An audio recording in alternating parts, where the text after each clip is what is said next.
This is the TR100, Thermaltake's newest small form factor case, and it genuinely surprised me. It's incredibly easy to build in, though the finish could use some work. Still, there's plenty to be excited about. Available in black, snow, matcha, and blue, I have both the black and snow versions in for review. Priced at 120 US dollars, a bit higher than I expected. At just over 18 liters without case feet, it's on the larger side of small form factor cases.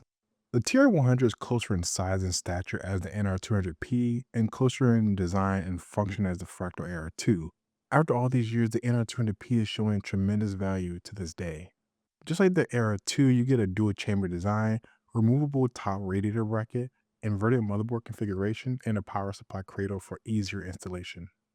Side panels are semi-perforated and attached via magnetic tabs and hold firmly. The panels feel robust and made of thick steel material that gives the case a premium feel. Both include magnetic dust filters. The top and bottom panel is perforated also, secured in by thumb screws, and the top panel also has a dust filter. The bottom cutout on the bottom panel provides direct PSU access, making installation a little bit easier. KC are 25mm tall, excessive since bottom fans aren't an option in this case. Thankfully, they're removable. A 10 to 15mm alternative would be better. The front panel features a split design with perforation on the lower 2/3 section housing the front I/O. There's a small magnetic dust filter behind the perforation on the GPU side. I decided to install the 3.9-inch LCD display for system stats and gifts. It's a $100 add-on. It's honestly hard for me to justify the price, but it is cool if you like that sort of thing. I was able to create a cool video with the channel logo on the front. Personally, that's the extent of my interest in the LCD screen. The front panel connections include one USB Type-C port, two USB Type-A ports, one 3.5mm headphone jack, two LED status lights reinforcing that nostalgic feel, a power button and reset switch. Thankfully, the reset button is firm and small enough to avoid accidental presses. The quality of the plastic on the front panel makes the case look slightly cheap, but if we're going for that nostalgia feel, it's perfect. The T100 supports graphics cards up to 360mm long and 70mm in total thickness. Like the Fractal Era 2, it accommodates up to a 280mm radiator via a removable radiator bracket. Instead of a smooth pull mechanism, it relies on 4 screws, which feels less refined. Speaking of screws, they were ridiculously tight. Conveniently, the GPU mounting bracket can be fully removed to maximize what the case can accommodate. One of my favorite features is the integrated support bracket, and it can be adjusted along this rail system at the bottom of the case. Inside the GPU compartment, I installed the RTX 5080 Files Edition, using 20mm standoffs to create space from the center of the case, something you should consider if you plan to use the 5080 in small form factor cases. The 5080 fits comfortably within the case thanks to the ample clearance.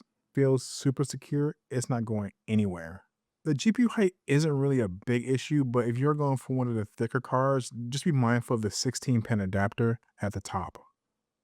The power supply support is limited to SFX and SFXL power supplies with maximum length of 130mm. The PSU cradle can actually come out, like the Fractal Era 2, secured in the case by 2 screws. Storage support includes up to two 2.5-inch drives mounted at the front of the case. One drive can be installed on each side of the spine. Most people will probably elect to use onboard M.2 slots. Unfortunately, the case only supports mini ITX motherboards, which must be inverted for Ryzen cable compatibility. I'd expect a case of this size to have support for MATX motherboards. For the purpose of this video, I installed the Asus Strix X670EI, which has a thick VRM heatsink and M.2 stack, paired with the Ryzen 9 9950X to heat soak the system. The Tier 100 is primarily designed for all-in-one liquid coolers, making it a great option for those prioritizing AIO setups. However, it can accommodate air coolers up to 68mm in height, providing some flexibility for alternative cooling solutions. The radiator and fan positioning is a bit unconventional. Fans must be installed above the radiator to avoid riser cable interference with the fan blades. This limits the radiator and fan thickness to 53mm, ruling out thicker fans like the Fantex T30 and Lean P28. Using the Cooler Master Atmos 240 with Noctua 25mm Chromax fans, totaling 52mm in thickness, right at the limit. This setup maximizes available space while maintaining optimal cooling efficiency. Cable management is decent thanks to the multiple zip tie anchors. Running the PWM fan cables were the trickiest part. Since the fans mount on the top, I tucked the cables underneath the radiator for a slightly cleaner look. Now let's get into the benchmarks. I ran Cyberpunk 2077 in 4K with DLSS 4 enabled in the performance preset with no frame generation. GPU thermals were 66 degrees without the panels and 68 with the panels. For the CPU, we see 65 degrees without the panels and 68 again with the panels on. When idling, we see a similar trend. The GPU is about 1 degree cooler without the panels, and CPU is about 2 degrees cooler without the panels. As I go through all the aspects of the TR100, it's clear that this case has a lot to offer. However, no case is perfect, and the TR100 has a few drawbacks. We're starting with the pros.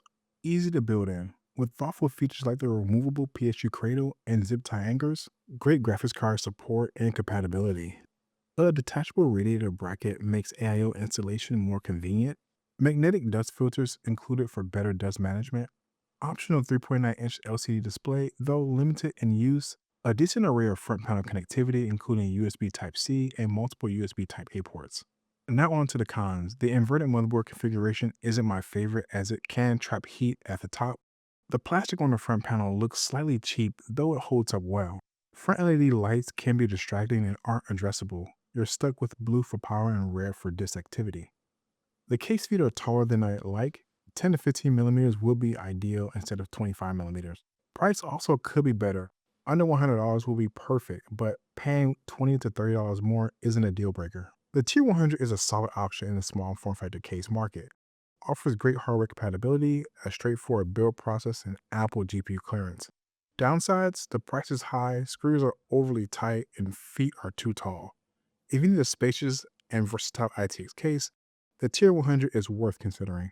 But I think it's a really fun case to build in.